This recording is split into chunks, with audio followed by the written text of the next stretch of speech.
May, how are you? You know I'm waiting for Laura. Hi, Christopher. I'm waiting for my guest. Kiki! Wow, all my homies are on. Yes, we are live, and I'm guestless, so I'm waiting for my guest.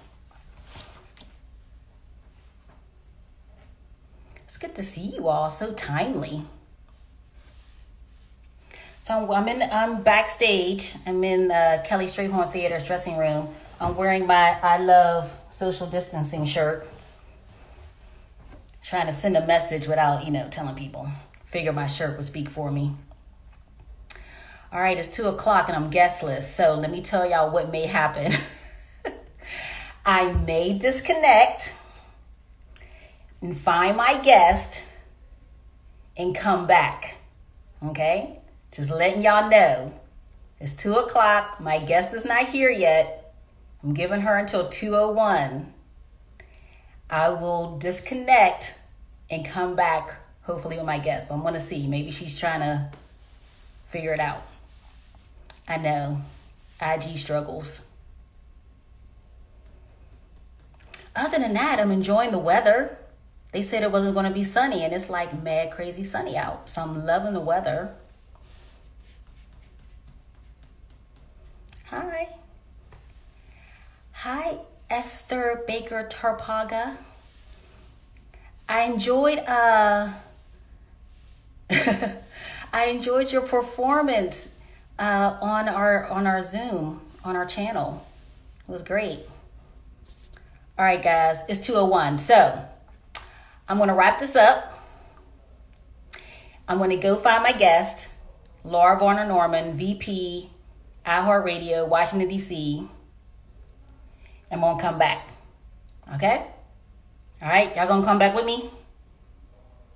Yes, you are. All right, I'll be back. Oh, there she is. Wait a minute. Lord Jesus. IG struggles. Hello? Girl. Look, I told everyone I was going to leave and come get you. I was just about to disconnect. Oh no, I was looking forward to this. How's everybody doing? These are consistent. If anyone that knows Laura, I'm a mover and shaker. All the time. I'm always doing things. I leave one call to another call. Am I not late?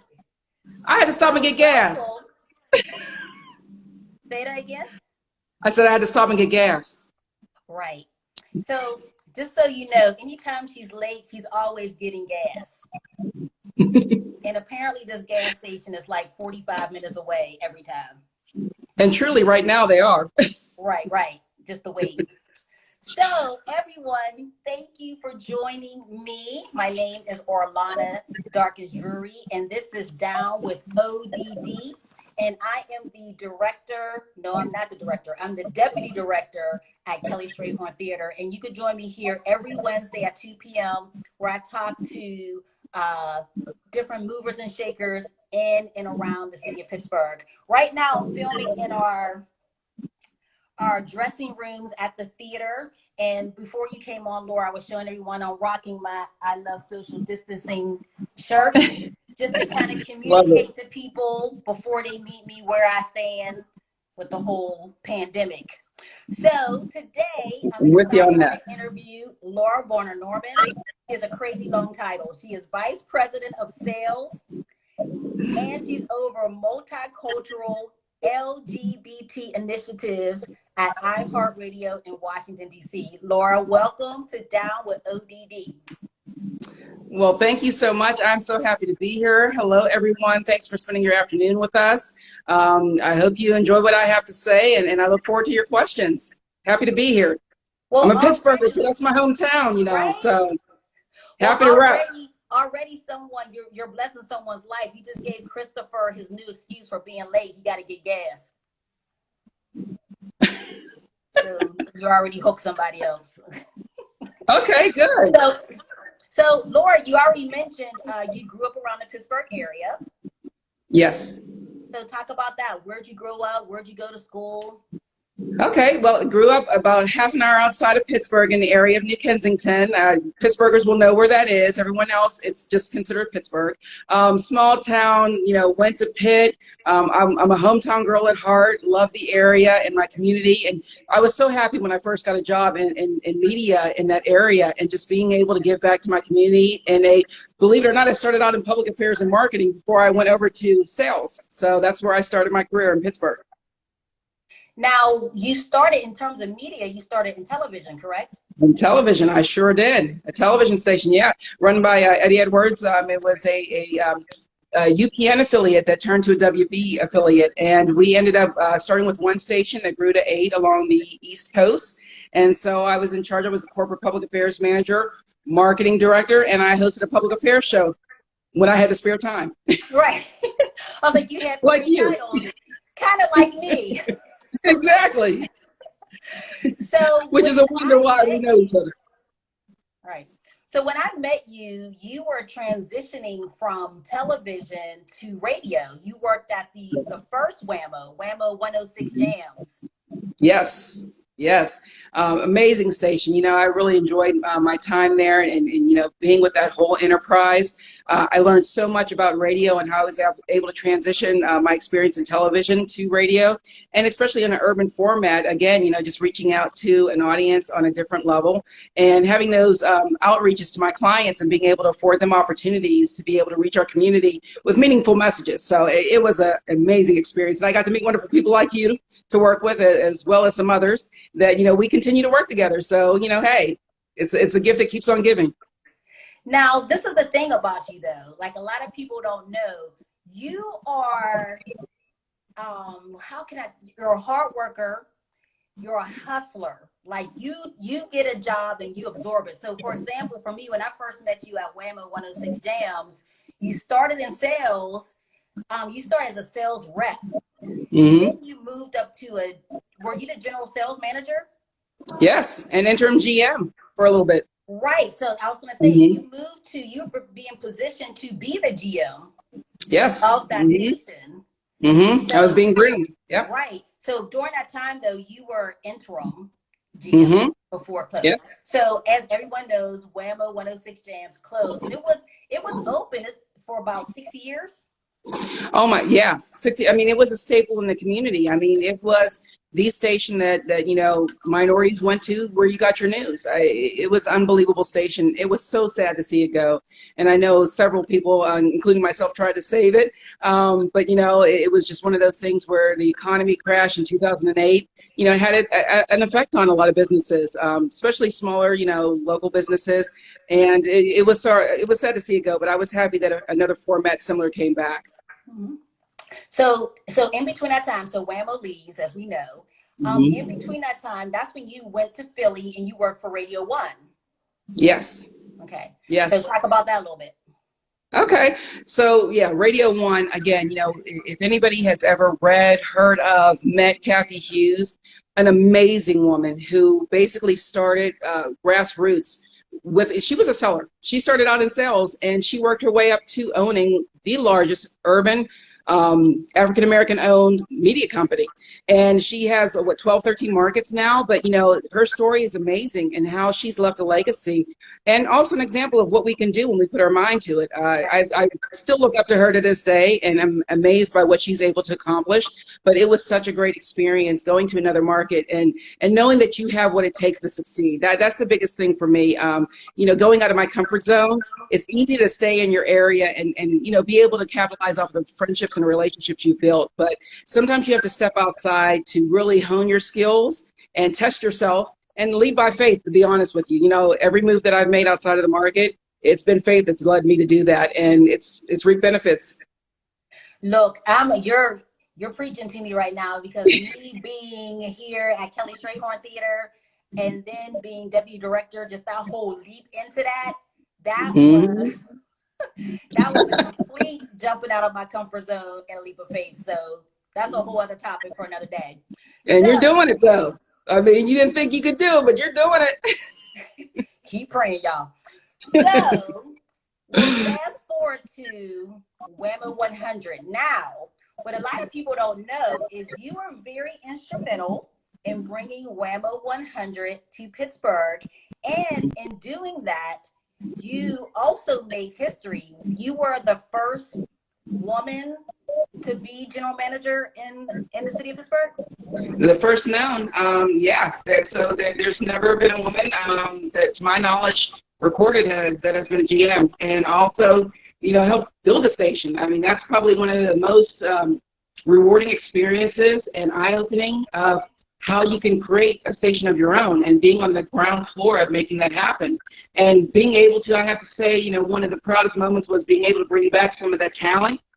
We have so much talent at Whammo 106, and being able to bring them back to the area, and being on the air and supplying all those listeners with the favorite people they love to listen to, that was probably the most rewarding. Calling people saying, hey, what are you doing?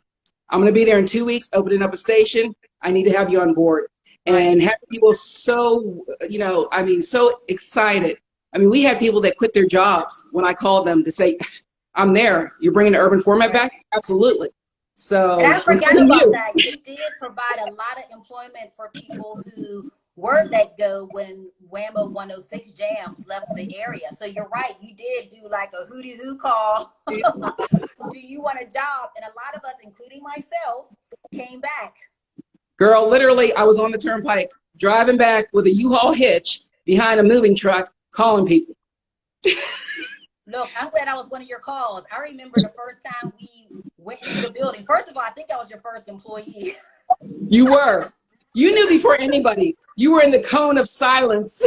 Yes, that was crazy. The trust tree. That what you built, the foundation to what it is now. I mean, a lot of people don't know this, but we owe that all to you. Thank you. It was a collective effort. I would love to take credit for it. It was a collective effort. I mean, everybody came to the table and went above and beyond. I mean, all of you. I have to say, even before you probably received your first paycheck, everybody was tweeting and Instagram. Well, was Instagram out then? Ooh. Yes. Facebooking. I'm dating myself. Yes, now. Instagram was out. Okay, thank you. Woo. It's a blur. Like I said, I was on the turnpike making calls. But, everybody came out. And let me tell you, I was so proud of the fact that there was, number one, there was so many minorities that were in key positions in that company when we came back as Whammo 100. And the fact that we had revenue booked before we had logs built, that is such an amazing, accomplishment for everybody that was there, that we were able to make that place profitable even before it was supposed to be. Right. So now you are VP of Sales. You're over multicultural LGBT initiatives at iHeart Radio in DC. So you grew up in New Ken, worked in Pittsburgh. You helped build Whammo 100. And now you Miss Baller Shot Caller in DC at iHeart Radio. So, like I said to everyone, since I've known you, you've always managed to work your way up. When you're on television, when you transition to radio, and now you're in a whole new market in DC. Did you find that it was harder to get promoted, to move up in the entertainment business, the business side of entertainment, being a woman? Oh my goodness, a Black woman in America?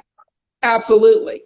I mean, it's one of those things where, we know we have to work harder. I mean, let's be honest. We're talking real talk, right, folks? I mean, I'm not going to say it was rainbows and puppy dogs, but I will say coming to iHeart was where I first really felt that I had an opportunity to grow, and people saw me for my value. And, that's where I have to say I really gained a lot. I mean, they pushed me. They pushed me to be the best at what I do. I was given opportunities that I would have shied away from. Arlana knows, folks, look, me and digital, we have a love-hate relationship. And they said, we want you to handle digital. And I will tell you, as intimidated as I was, regardless of how many years of sales and broadcast marketing and all that I had behind me, digital was this whole new world that was exploding. And iHeart had the key on how to unlock it and really grow that consumer client relationship. And when they tasked me with that for the DC market, it was an intimidating experience. But, I rolled up my sleeves. I had a lot of great mentors. And yeah, I was handling digital for about a year and a half. And it was an amazing ride. I'm glad that we have somebody else in place to do that now, but it was amazing. I was going to say, I wish people know. Say that again. I said, I like where I'm at now, multicultural and LGBTQ. Well, I was going to say, I wish people knew how water and oil you and digital were, because, oh my goodness. But we won't talk about that. This is a positive interview. So you're in the entertainment business, you're in radio, yes. You work with artists, there's concerts. So how has COVID affected the entertainment industry and how your station will work with artists moving forward? So I will tell you, there's no roadmap to this. iHeart, even though we're the biggest broadcaster, radio broadcaster in the country, we had to figure out something real quick on how to work with our radio partners, our labels and their artists. And, with iHeart being so big, a lot of our talent has relationships with artists directly.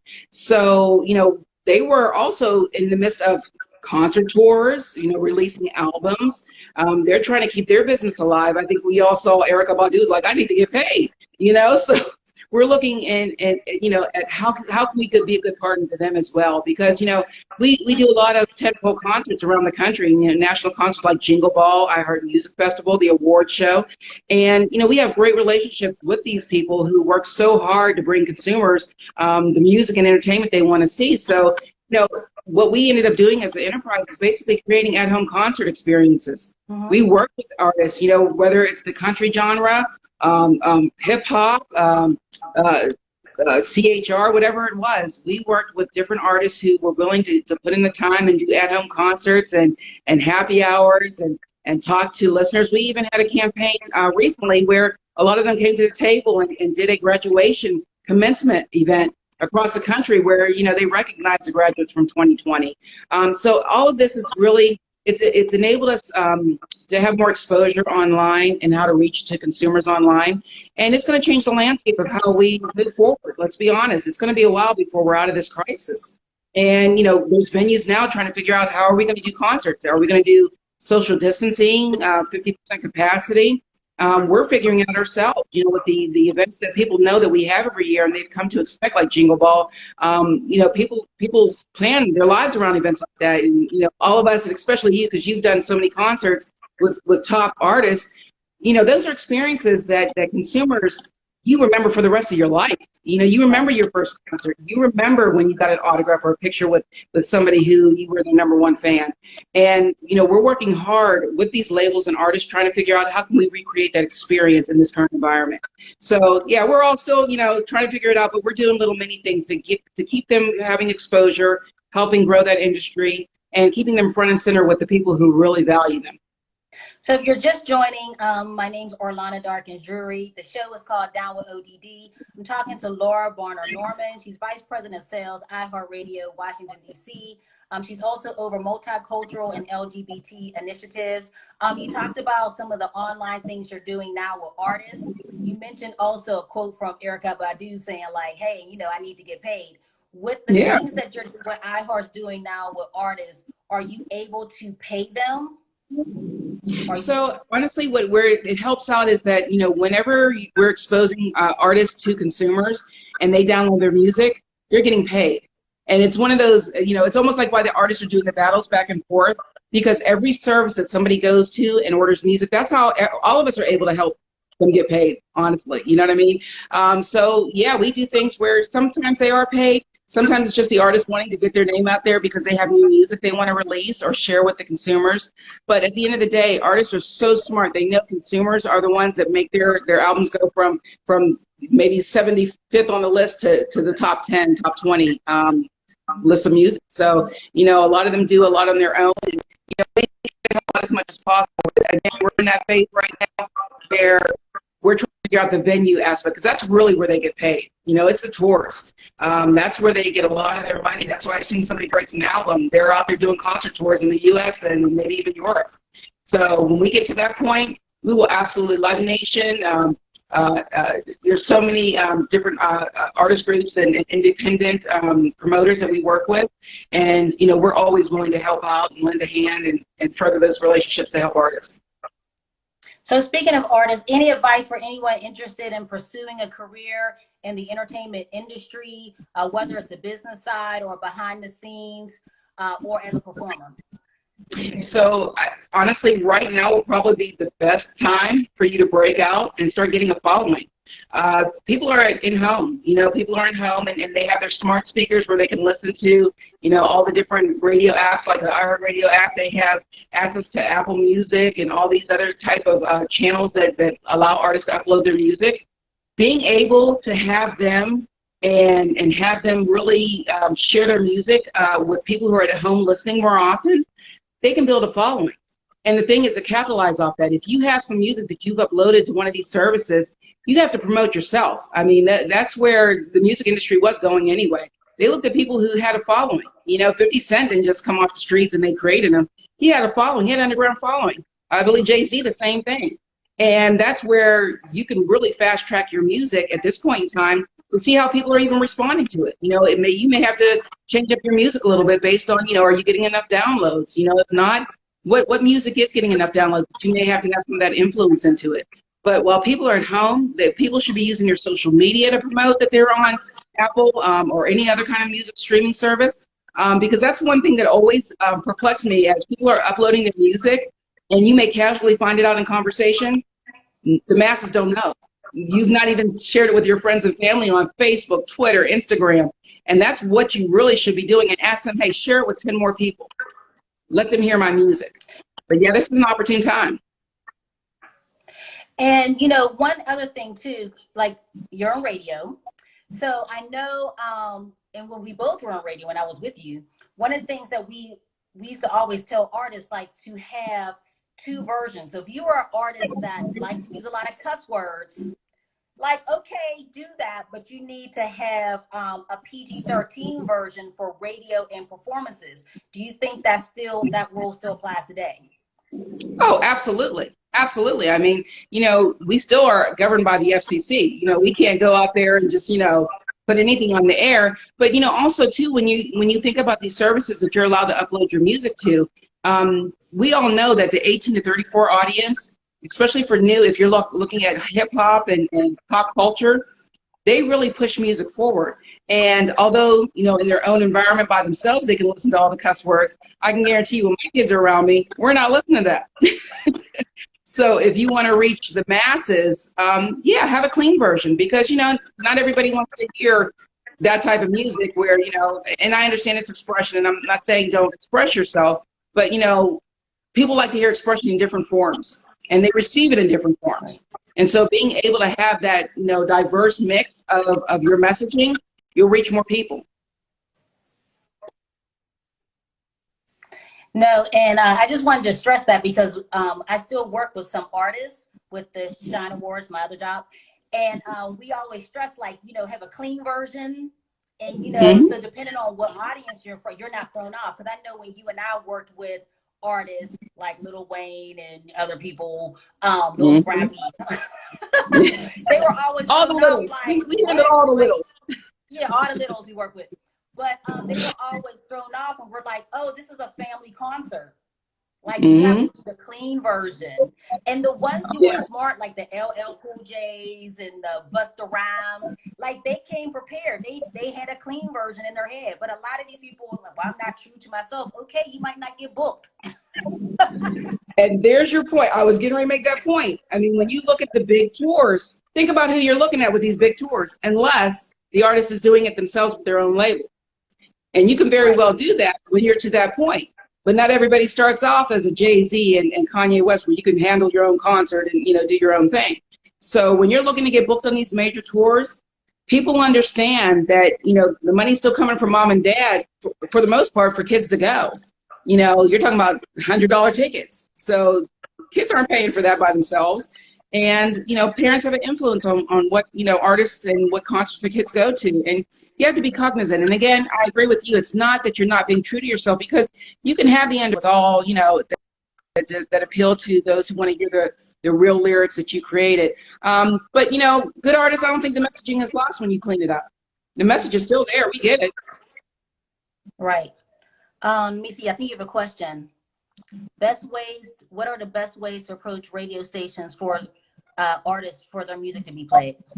Okay, so artists, there are different ways to approach radio stations, and it's a little bit hard.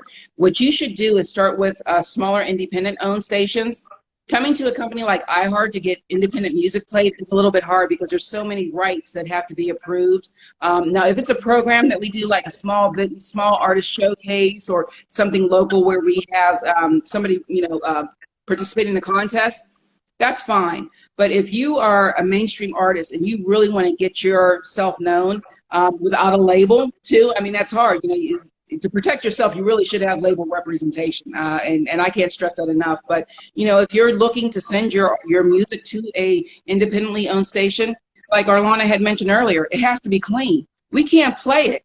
And, one of the best pieces of advice, because I will say this, and it goes back to my Whammo 106 days, because Arlana will tell you, we had maybe 10 to 15 CDs coming a day. And, she got probably 10 of them. But us as the sellers on the floor, somebody would see us out somewhere, hand us a CD. And can I tell you how many times? There was no name. There was no contact information. There was nothing. And all we know is Little Pookie did it with single, talking about back that thing up, and we don't know how to reach them.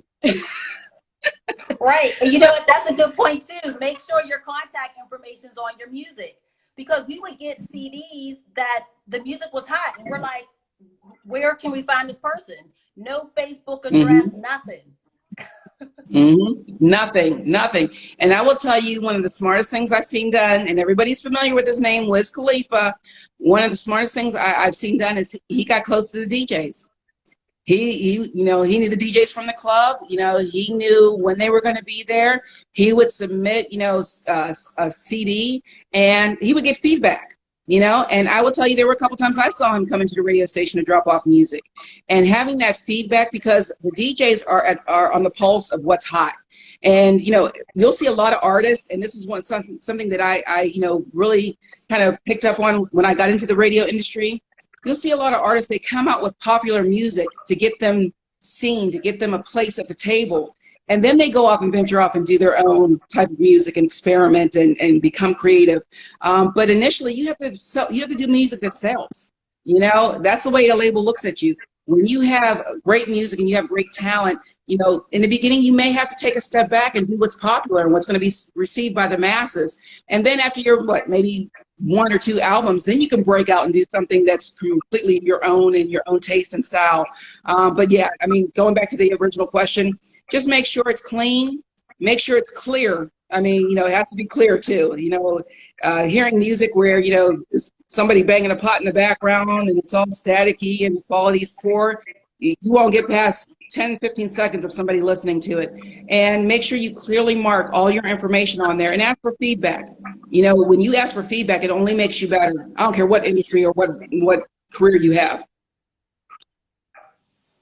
Very good. Well, Laura, thank you so much for this valuable information, for joining me on Down with ODD. You shared a lot of good, valuable tidbits and breaking into business, which is, well, as you said, it's hard, but now it's easier because everything is digital. And any artists out there, be prepared, have a clean version to your songs. If you're one of those artists that, like to spice it up a bit with some swear words, but have a clear version so radio can play it, so you can get more bookings at like family festivals, the Three Rivers Arts Festival, wherever you're trying to get booked. They're not trying to get cussed out. They need clean versions. So remember that as well. So yeah. Can I mention one more thing? Yes. One more thing, I forgot to mention is social. I mean, social engagement is up. It is really up right now. Put a little clip of you doing your music, and you never know when it could go viral. I mean, we all seen that happen with Justin Bieber and some of the other artists that, started off that way. And now more than ever, you have millions of people on social, and they're sharing information left and right in music. So yeah, take a little tidbit again, keep it clean, because you don't want to be blocked. When you start swearing and somebody's not open to that, they will block you, and you lose all the people that are on their timeline as well. So Make sure you keep it clean, do little tidbits, keep it short. Now, it shouldn't really be longer than 30 seconds. We can't hear the whole song on social. We're scrolling. Right. We're scrolling. I just said that to someone. Pittsburgh-based artist Loren. Yes. So I interviewed her, and I told her the one things I love is that her songs are like 30 seconds. She gives you a quick cover song, and she's out of there. Oh. And she has mad crazy followers. No one's trying to hear the whole Erykah Badu song. We want to hear from Erykah Badu. What I love about her too is she changes it up, because you never know what somebody's looking for. Keep that in mind too, folks. You know, labels, you may not know, because they know, you know what's hot now. They know what's going to be hot down the road. So they have all the artists they need now. They may be looking for a sound that you can do, but you may not be promoting. So mix it up a little bit.